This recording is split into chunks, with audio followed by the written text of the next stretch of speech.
सर्वांना माझा नम्र दंडवत प्रणाम.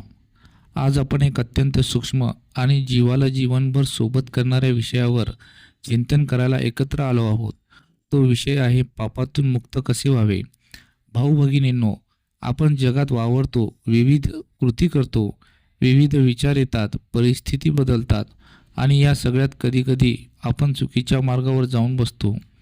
जाणून किंवा न जाणून, कृतीने किंवा मनाने, विचारांनी किंवा भावनेने पाप जन्म घेते आणि मग जीवाच्या मनात ओझं बसते, छातीवर भार बसतो, अंतर्मन शांत राहत नाही, आतून मन चिंतित वाटत राहतं आणि म्हणूनच प्रश्न उभा राहतो, पापातून मुक्त कसं व्हायचं. प्रिय हो, ही मुक्ती शब्दांनी नाही मिळत.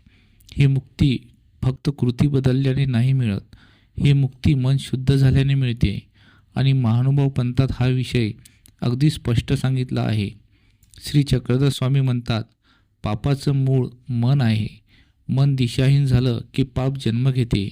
मन सद्भक्तीकडे वळलं की पाप वितळून जाते.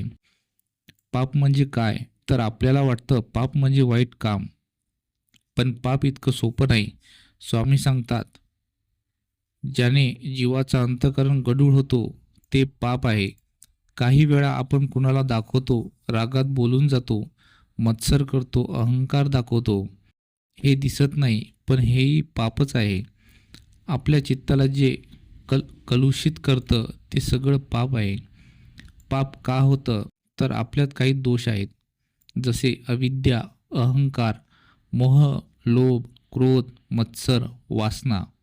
ही दोष म्हणजे पापाची बीज. ही बीज मनात पडली की विचार गडबडतात, निर्णय चुकतात, कृती बिघडते आणि मग सांगितलंही नाही तरी पाप वाढते.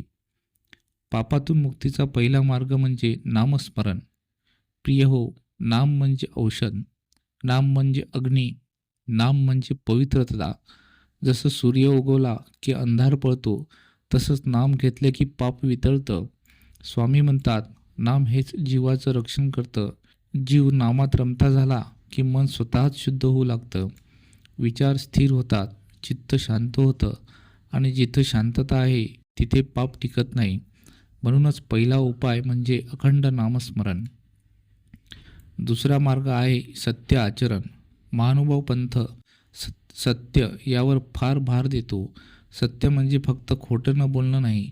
सत्य म्हणजे मनात जे आहे तेच वागण्यात असणे, कपट न करणे, दंभ न करणे, आडून काही न ठेवणे. मन आणि वाणी एकत्र आल्या की मन शुद्ध होतं. मन शुद्ध झालं की पाप कमी होते. तिसरा मार्ग आहे अहंकाराचे विसर्जन. अहंकार पापाचं सर्वात खोल मूळ आहे. मी श्रेष्ठ, माझं बरोबर, माझ्याशिवाय काही नाही, हा मीपणा जीवाला खाली ढकलतो. ज्या क्षणी जीव म्हणतो मी काही नाही, सर्व काही परमेश्वर आहे, तेव्हा पापाचं बीज जळायला लागतं. अहंकार सोडणं हीच सर्वात मोठी साधना आहे. चौथा मार्ग आहे परमार्थ. स्वामींनी सांगितले आहे, परमार्थी जीव पावन असतो. परमार्थ म्हणजे काय, तर स्वार्थासाठी नव्हे, परमेश्वरासाठी, जीवांसाठी किंचितही परतावा न मागता करण्यात येणारी सेवा. जेव्हा जीव परमार्थ करतो तेव्हा मन हलकं होते, दोष गळतात, पाप क्षीण होते, जीवाचा मार्ग प्रकाशित होतो. पाचवा मार्ग आहे आत्मपरीक्षण. भाऊ भगिनींनो, आत्मपरीक्षण म्हणजे जीवाचं आरशात पाहणं. रोज रात्री स्वतःला विचारा, आज मी कोणाला दुखवलं, माझ्या वर्तनात अहंकार आला का, मी कुठे चुकीचा विचार केला का, मी कोणावर अन्याय केला का. ही उत्तरं स्वतःला द्या. मनावर आरोप करू नका, पण मनाला दिशा द्या. जिथं चूक झाली आहे तिथं उद्या सुधारेल हा संकल्प करा. हा संकल्प मनाला शुद्ध करतो. सहावा मार्ग आहे ध्यान, मौन आणि एकांत. मनावरील नियंत्रण म्हणजे पापावर नियंत्रण. मन सतत धावतं, भूतकाळात, भविष्यकाळात, कल्पनेत, वासना, राग, लोभ यांच्यात. हे मन शांत करण्यासाठी ध्यान हवं, अंतर मौन हवं, एकांताचा काही काळ हवा, ज्यात मन स्वतःशी बोलते, स्वतःला समजते, स्वतःला शुद्ध करते. सातवा मार्ग आहे महापुरुषांचा अनुग्रह. महानुभाव पंथात एक अद्भुत वचन आहे, महापुरुषाची कृपा पाप जाळून टाकते. स्वामींच्या वचनात, त्यांच्या लीळांत, त्यांच्या अनुभूत ज्ञानात जीवाला दिशा मिळते.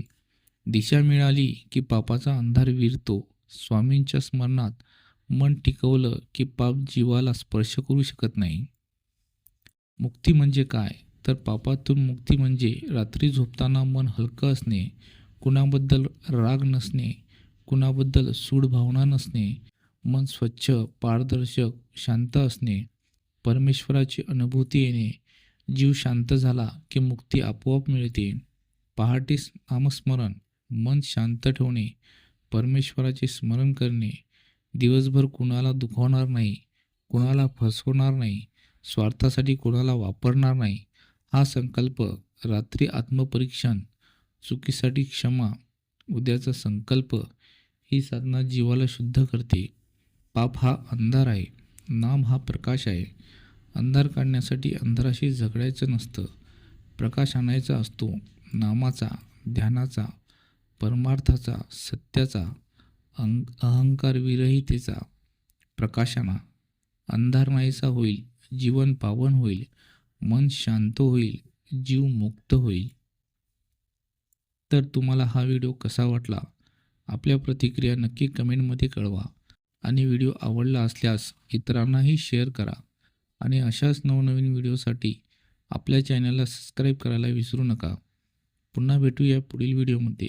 जय श्री चक्रधर स्वामी. दंडवत प्रणाम.